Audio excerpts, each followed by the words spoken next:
ಇವತ್ತಿನ ವಿಷಯ ಭಾಳ ಇಂಟ್ರೆಸ್ಟಿಂಗ್ ಅದ ರೀ. ಪಾಶ್ಚಾತ್ಯ ರಿಲಿಜನ್ಗಳು ಅಂತ. ಆಯ್ತಾ? ಈ ಪಾಠಕ್ಕೆ ಹೋಗಕ್ಕಿಂತ ಮುಂಚೆ ರಿಲಿಜನ್ ಅಂದ್ರೆ ಏನು ಅಂತ ಫಸ್ಟ್ ತಿಳ್ಕೋಣ. ರಿಲಿಜನ್ ಅಂದ್ರೆ ಒಬ್ಬ ವ್ಯಕ್ತಿಯಿಂದ ಹುಟ್ಟಿರ್ತದ.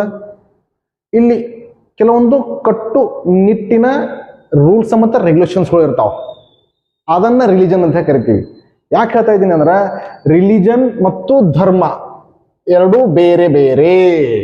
ಆಯ್ತಾ?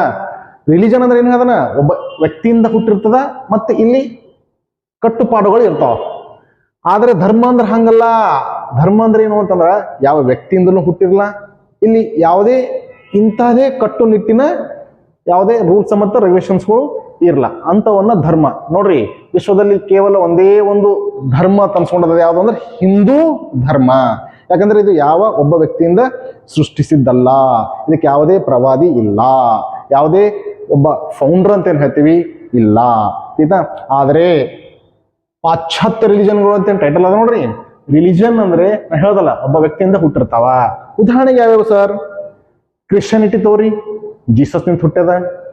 ಇಸ್ಲಾಂ ತಗೋರಿ, ಮೊಹಮ್ಮದ್ ಪೈಗಂಬರ್ ಫೌಂಡೆಡ್ ಅಂತ ಹೇಳಿ ಕರಿತೀವಿ ನಾವು. ಆಯ್ತಾ? ಹಾಗೆ ಯಹೂದಿ ರಿಲಿಜನ್ ಅಂತ ಹೇಳಿ ಕರಿತೀವಿ ನೋಡ್ರಿ. ಯಾಕೆ ಸರ್ ಇದು ಯಾರಿಂದ ಹುಟ್ಟ್ಯದ ಅಂತಂದ್ರೆ ಇಲ್ರಿ, ಅಬ್ರಾಹಿಂ ಎನ್ನುವ ಮೂಲ ಪುರುಷನಿಂದ ಹುಟ್ಟ್ಯದ. ಹೀಗೆ ಒಬ್ಬ ವ್ಯಕ್ತಿಯಿಂದ ಸೃಷ್ಟಿಯಾದಂತಹ ಹುಟ್ಟಿದಂತಹ ಒಂದು ರಿಲಿಜನ್ ಅಂತ ಹೇಳ್ಬೋದು.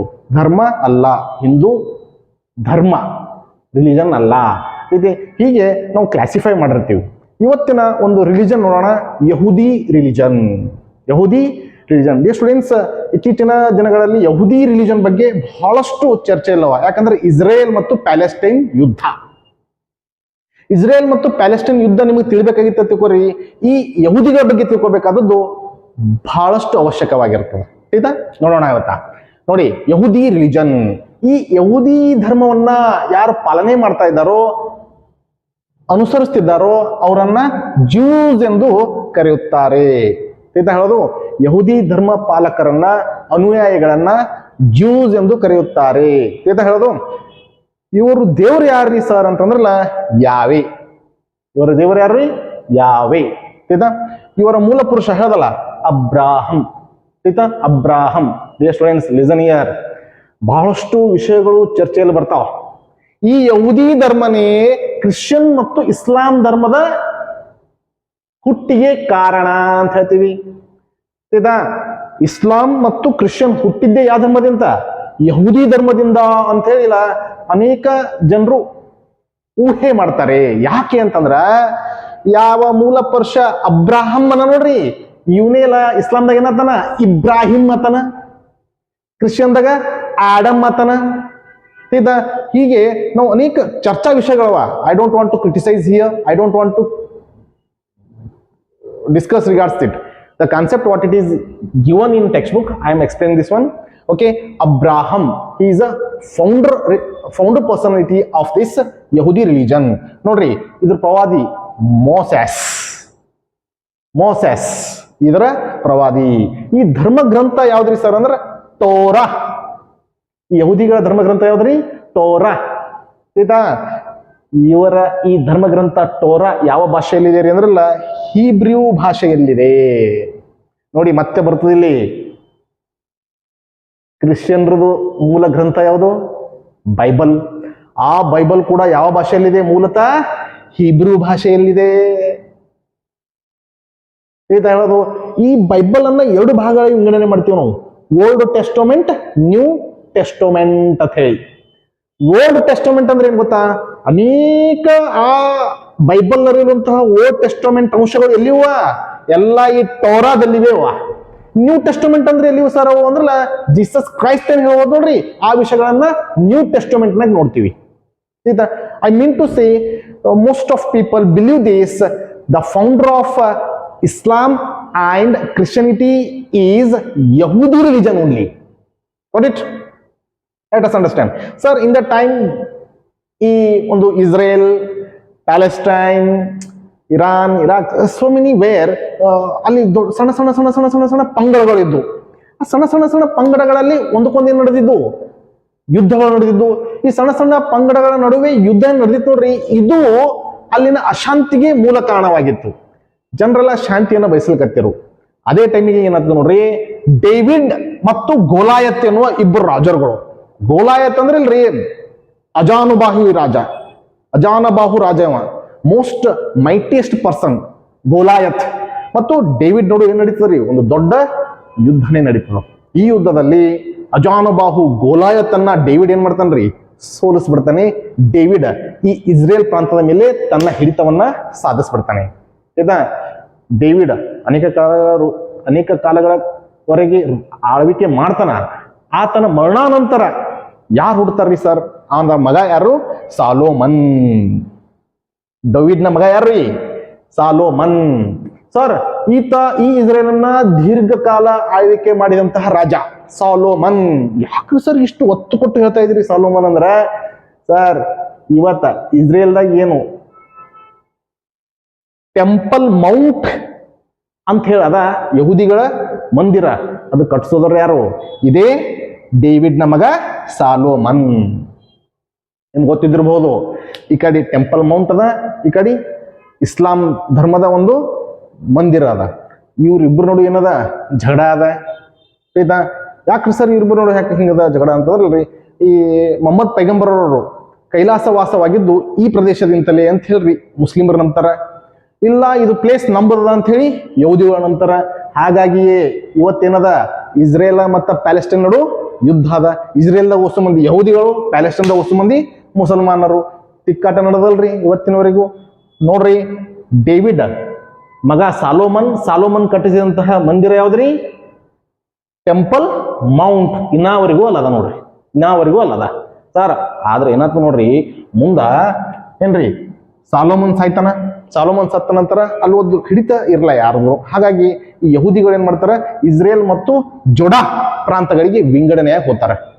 ಜೋಡಾ ಪ್ರಾಂತಕ್ಕೆ ಸ್ವಲ್ಪ ವಲಸೆ ಹೋಗ್ತಾರ.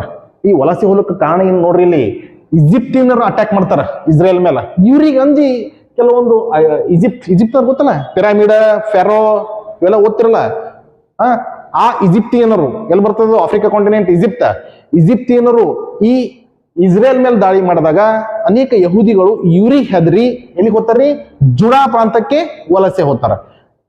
ಹಾಗಾಗಿ ಇಸ್ರೇಲ್ ಮತ್ತು ಜುಡಾ ಪ್ರಾಂತಗಳಲ್ಲೂ ಕೂಡ ಏನ್ ಕಂಡು ಬರ್ತದ, ಯಹೂದಿಗಳು ಕಂಡು ಬರ್ತಿರು. ಮುಂದೆ ಯಾರು ಮಾಡ್ತಾರ, ಅಸಿರಿಯನ್ಸರು ಇವ್ರು ದಾಳಿ ಮಾಡ್ತಾರ.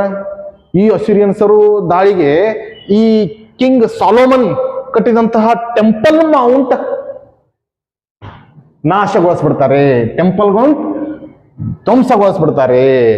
ಯಾರ್ದದು, ಯಹೂದಿಗಳ most sacred temple mount temple had destroyed by the Assyrians. ನೋಡಿ ಮುಂದೆ ಏನಾಗ್ತದೆ ನೋಡಿ, ಪರ್ಷಿಯಾದ ರಾಜ ಬರ್ತಾನೆ, ಸೈರಸ್ ಅಂತ ಅವನ ಹೆಸರು. ಆತ ಈ ಇಸ್ರೇಲ್ ಮೇಲೆ ಯಶಸ್ವಿಯಾಗಿ ತನ್ನ ಹಿಡಿತವನ್ನ ಸಾಧಿಸ್ತಾನೆ. ಅಂದ್ರೆ ಈ ಈಜಿಪ್ಟಿಯರನ್ನ, ಅಸಿರಿಯನರನ್ನ ಸೋಲಿಸಿ ತನ್ನ ಹಿಡಿತವನ್ನ ಸಾಧಿಸ್ತಾನೆ ಈ ಪರ್ಷಿಯಾದ ರಾಜ ಸೈರಸ್. ಯಾವಾಗ ಈ ಇಸ್ರೇಲ್ ಮೇಲೆ ಸೈರಸ್ನ ಹಿಡಿತ ಯಶಸ್ವಿಯಾಗಿ ಬಂದ್ಬಿಡ್ತೋ, ಆವಾಗ ಸೈರಸ್ ಏನ್ ಮಾಡ್ತಾನೆ, ಮತ್ತೆ ಈ ಯಹೂದಿಗಳು ಗೌರವಾನ್ವಿತ ಜೀವನವನ್ನ ನಡೆಸಲಿಕ್ಕೆ ಅವಕಾಶ ಮಾಡಿಕೊಡ್ತಾನೆ ನೋಡಿ. ಹಾಗಾದರೆ ಈ ಈಜಿಪ್ಟ್ ಮತ್ತು ಅಸಿರಿಯನ್ರ ಕಾಲದಲ್ಲಿ ಯಹೂದಿಗಳು ಗೌರವಾನ್ವಿತ ಬದುಕಿಲ್ಲ sir? No, they made this ಯಹೂದೀಸ್ ಆಸ್ ಅ ಸ್ಲೇವ್ಸ್.